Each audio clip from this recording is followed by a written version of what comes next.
नमस्कार। मैं डॉक्टर मुकुल खंडेलवाल आज श्री राम की पत्नी सीता के चरित्र पर कुछ प्रकाश डाल रही हूँ। जनक नंदिनी सीता श्री राम की पत्नी का व्यक्तित्व ऐसा है जिसने अपने सत्कर्मों के द्वारा पिता कुल और पति कुल दोनों को पवित्र कर दिया। अपने कर्म से दोनों कुलों का मान बढ़ाया। मैथिली शरण गुप्त जी जैसे कवि ने उसके कर्मों से प्रभावित हो लिखा, 2 वंशों को प्रकट करके पावनी लोक लीला, 100 पुत्रों से अधिक जिनकी पुत्रियां पुण्यशीला। सचमुच जनक जी धन्य हैं जिनकी लगभग सभी बेटियों ने अपने पवित्र कर्मों द्वारा दोनों कुलों का मान बढ़ाया। सीता महलों में पली थी। कहा जाता है कि वह इतनी सुख सुविधाओं के बीच पली कि उसने कभी भी धरती पर पैर नहीं रखा। उसके बावजूद मर्यादा की डोर में वह बंधी हुई थी। पुष्प वाटिका में प्रभु श्री राम को देखकर उसका मन उन पर आसक्त हो जाता है। देखि रूप लोचन ललचाने, हर से जनु निज निधि पहचाने। वह सखियों के सामने भी खुलकर उन्हें देखने में सकुचाती है। देखन मिस मृग बिहग तरु, फिरई बहोरी बहोर, निरखी निरखी रघुवीर छवि, बाढ़ी प्रीत न थोर। शादी के समय भी वह गुरुजन परिजन के समक्ष राम को सीधे देखने से सकुचाती है, परंतु अपने कंगन में जड़े हीरों में वह अपने पति श्री राम की छवि देखती है। विवाह के पश्चात ससुराल आने पर वह अपनी सभी माताओं को समान रूप से प्रेम प्यार सम्मान देती है।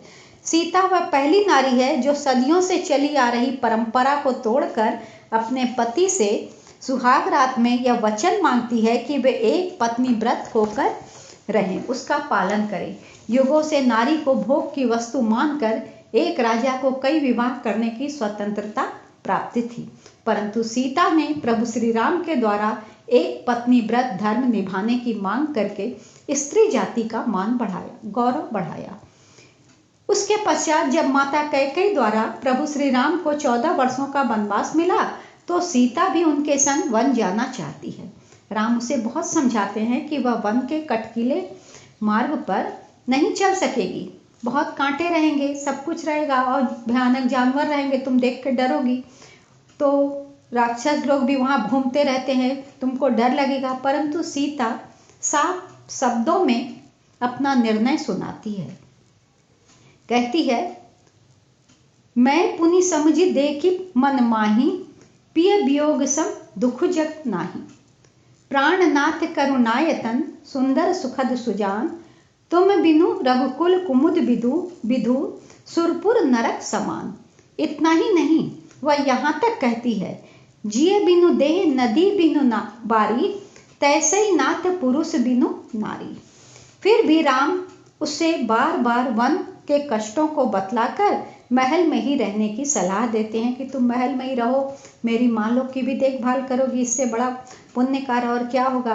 तब सीता अंत में व्यंग्यवाण में भी यह बात कह देती है, मैं सुकुमारी नाथ बन जोगू, तुम्हें उचित तक मोकह भोगू।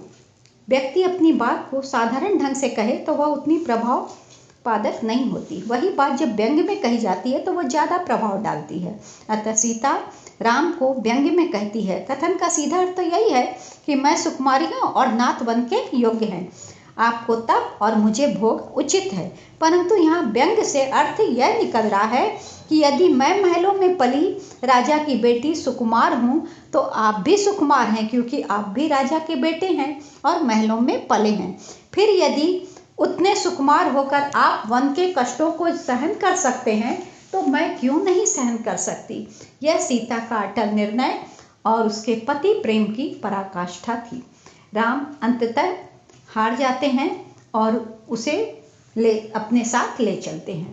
अपने पति के संग सीता वन के कष्टों को झेलते हुए भी कभी इस बात से बेचैन नहीं होती है कि महल के सुख वैभव को याद करके वो विकल होती और न पति को विकल होने देती है।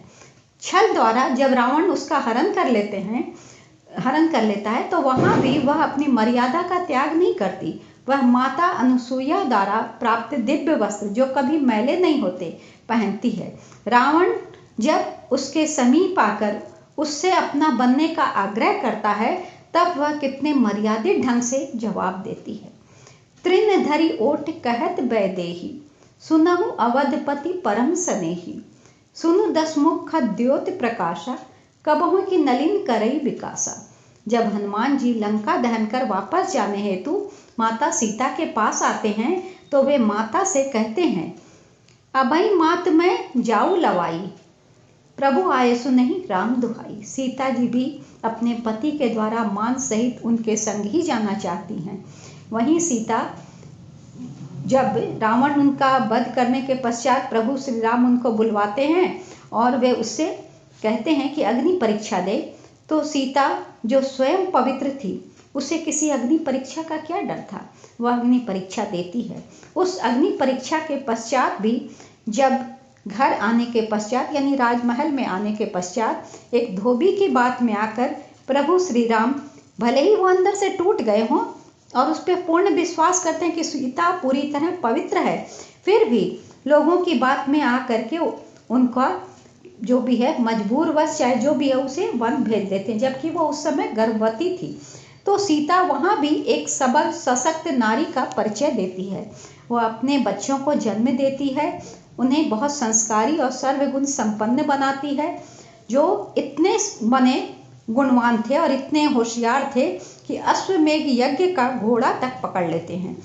उनके पुत्र अज्ञानवश श्री राम से सीता के निष्कासन पर भी प्रश्न करते हैं, उन्हें काफ़ी खरी खोटी सुनाते हैं।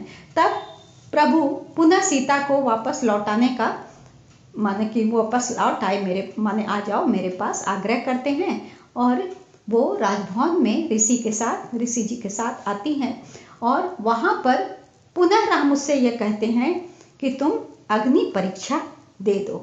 सीता जो पहली बार भी अग्नि परीक्षा दे दी थी और उसके बाद भी उसको निष्कासन दे दिया गया और आज फिर अग्नि परीक्षा की बात कही जाती है, वह बार बार परीक्षा देना अपना अपमान समझती है। वह प्रभु श्री राम के पास अब लौटना नहीं चाहती। जो सीता वनवास के समय प्रभु संग जाने को इतना तर्क वितर्क करी, हर दुख में उनका साथ देती है, उनका साथ देने के क्रम में ही उसका हरण भी हुआ। यदि नहीं जाती वन तो हरण भी नहीं होता, फिर भी वह अग्नि परीक्षा देकर उनके पास रहने को तैयार है।